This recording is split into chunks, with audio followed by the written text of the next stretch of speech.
Salut à tous, c'est Opal Cowboy, donc bienvenue dans une nouvelle vidéo Conseils animaux épisode 5. C'est voilà, donc c'est Aquaman 57 qui me demande de l'aide.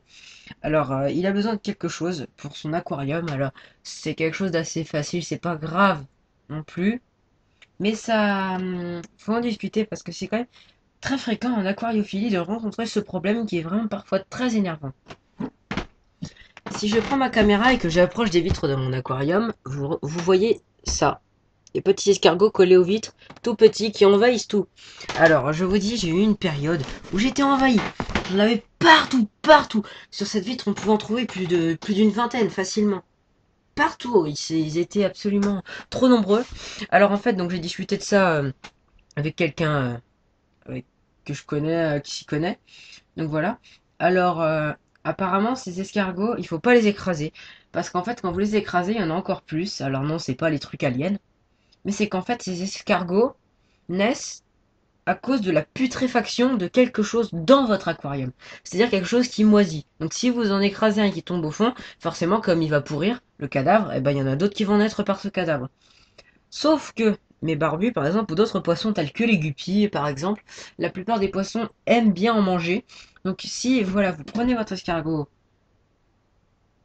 que vous l'écrasez contre votre vitre et qu'ensuite vous le jetez dans l'eau, il n'est pas impossible que mes barbus le mangent. Voilà, ils sont jetés dessus, mais bon, ils sont arrivés un peu trop tard. Ils le retrouveront, après il y a des culis. Voilà, voilà, donc ils apprécient ça. Donc après, c'est pas le meilleur moyen, le plus efficace de s'en débarrasser, parce que s'il y a quelque chose qui pourrit, c'est pas en les écrasant que vous allez, et en le donnant à manger aux poissons, que vous allez vous en débarrasser. Donc lui, toujours aveugle, il se déplace vers les autres comme un imbécile, comme un aveugle, puisqu'il est aveugle. Et donc, c'est pas évident de s'en débarrasser. Alors pour s'en débarrasser, la meilleure stratégie que je connaisse et qui soit quoi qu'il arrive, c'est donc de chercher ce qui pourrit. Alors ce qui pourrit, ça peut être tout, une plante, mais en général c'est plus rare. C'est pas les plantes qui en amènent le maximum.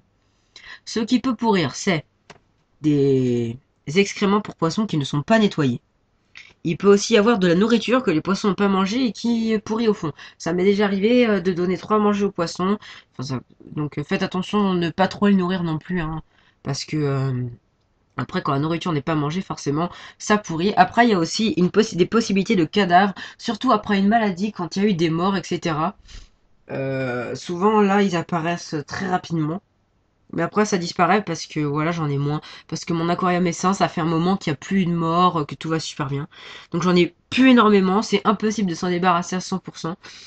Parce que là, en fait, j'en vois plus énormément. En fait, la plupart des escargots qu'il y a là pour le moment, ce sont les comme le gros que vous voyez là sur la vitre. Excusez-moi si vous voyez rien. Comme le gros qui est là sur la vitre. Ce sont juste des jeunes.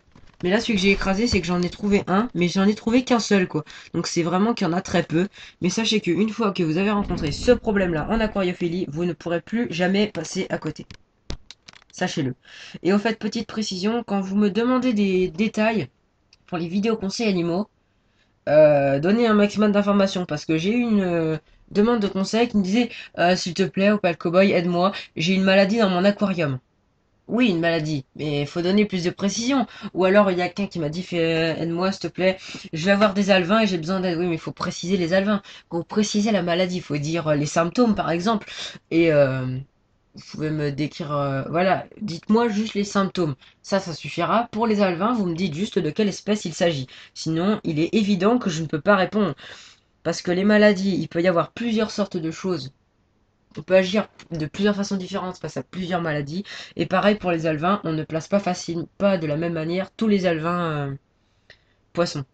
Enfin, de vos poissons, quoi. C'est-à-dire que il va y avoir par exemple, rien que dans les trois espèces de poissons que j'ai là, le gourami, le barbu et le culi, rien que ces trois espèces-là, c'est très différent pour l'élevage des alevins. Les culis, je sais pas du tout comment ça se reproduit.